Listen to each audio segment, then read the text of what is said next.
Hey, how's it going? It's been a while. I know many of you, like myself, have missed the videos on this channel, so I thought I'd make this video to fill you all in on what I've been up to. First of all, for all of you who don't recognize me, my name is Alessio. I'm the creator of Mamahuhu, and as a director, I'm usually behind the camera where I belong, but now and again you may have seen me pop up in the odd episode. Some of you may also not know that this channel first began as a prank show, which none of us really enjoyed making. They actually got us into trouble more than once. But it was during those moments of frustration that we realized we really wanted to be telling stories. So back in November of 2014, myself, Johnny, Matt, Zach and Kay all took a shot at making our first sketch. At that time, BuzzFeed listicles were all the rage, so we opted for a simple Chinese versus Western comparison sketch.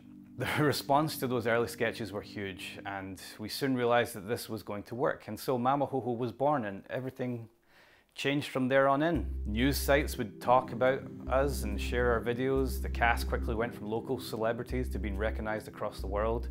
We got to hang out with the YouTube team in Shanghai, the odd brand sponsorship, and we even started selling out our live shows.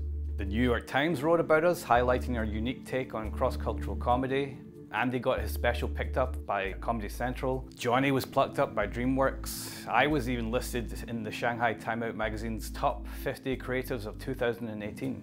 I look back with nostalgia and a hint of cringe at those early episodes, but I think when you step back, you can really see us growing as filmmakers as we discovered our voices. We got better at things like cinematography, comedic timing, and most importantly, storytelling.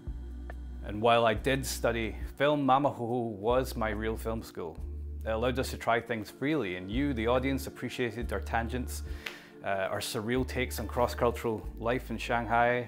We could make a touching short film about two expats saying goodbye 1 minute and then a guide to Shanghai the next. A short with Nora getting drunk and killing everyone, and then follow that up with a soulful look at coming to the end of your expat journey. It really was a special time.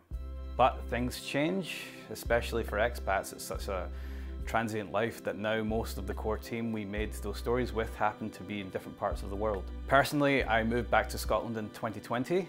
I had built my career as a director for hire in China, so coming back home was effectively starting from scratch, and at a really difficult time no less. I did make 1 or 2 episodes set here and published them on this channel, but at the time I felt it was too much of a deviation from what the audience was used to. I then started to reach out to UK networks who were making short form content, and I managed to get a series of sketches made at BBC Scotland. Here we go again. Many of them featured my family because it was the middle of the COVID pandemic. But I was lucky to have my brother Matt with me, who you all know from this show. I made about 10 sketches for BBC in total, and it ended up being a great way to meet new talent here in the UK. One sketch we did in particular was about trying to rob a store during COVID, which went on to get over 35 million views, becoming BBC Short Stuff's second most viewed sketch ever. Look at her. That's strange, that's weird, come on. She shouldn't be touching, the lady she shouldn't be touching the eggs. I also made a BBC online miniseries called Young Da about an overbearing single father and his teenage son. Hello, Lisa. Hi. Oh, hi. You can call me Da. These smaller projects allowed me to pitch a sitcom pilot, which was commissioned by the BBC and came out in 2022. Islanders was about 2 friends on a remote Scottish island trying to make a name for themselves. Actually, we don't have time to take this all the way across. Well, I mean, it is a replacement. Not like the bloody Lighthouse boys are paying us again. True. The process of making a pilot with BBC Studios and the commissioners was a completely new experience to me, and I learned a ton in the process, but the pilot was unfortunately never picked up.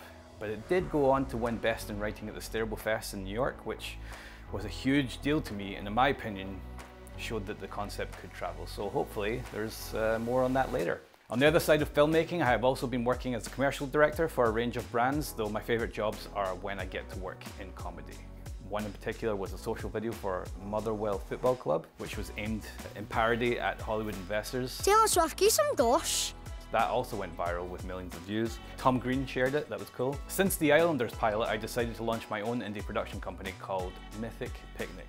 We've since been building a slate of projects that we hope to make in the near future. Similar to the variety of styles of Mamahuhu episodes, these projects include high concepts, from feature films that range from romance to horror, but also, like Mamahuhu, they all include a good dose of humour and heart.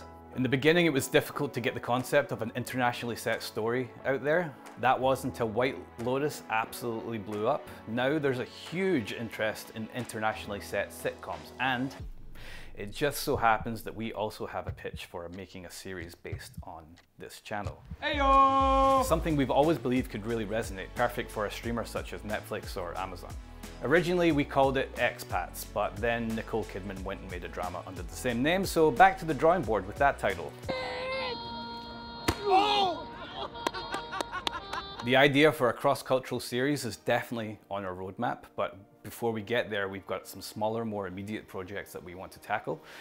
These projects are like stepping stones building up to our larger goal. So why not just keep making more episodes of Mamahuhu?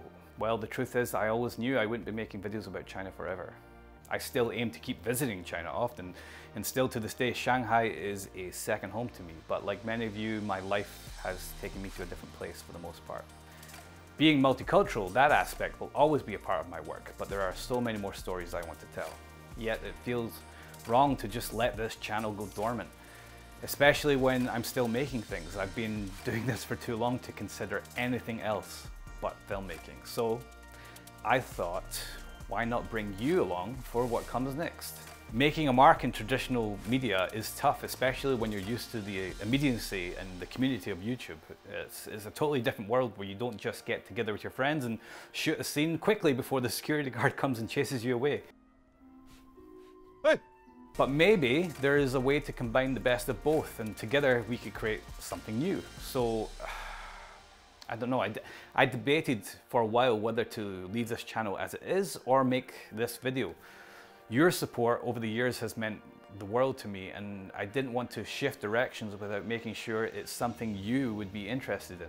However, this feels like it could be the natural progression of things. My future work might not always be cross-cultural comedy like Mamahuhu, but I believe the essence of what made you laugh is still at the heart of what I do. So if this is a journey you'd like to join me on as I work towards things like my first feature and series, I'd love to hear what you think in the comments below. I think there's a lot we could still make with this community, from new shorts and sketches to behind the scenes look at the process of a larger project, podcasts, retrospectives on past Mamahuhu episodes, and for sure you can bet that whenever the old gang finds herself in the same corner of the world, we'll jump at the chance to collaborate once more. I'd love to hear from you in the comments. What do you think? Where are you now? And for those of you who wish to stay in the loop beyond YouTube, you can join the Mythic Picnic mailing list in the link below. Thank you.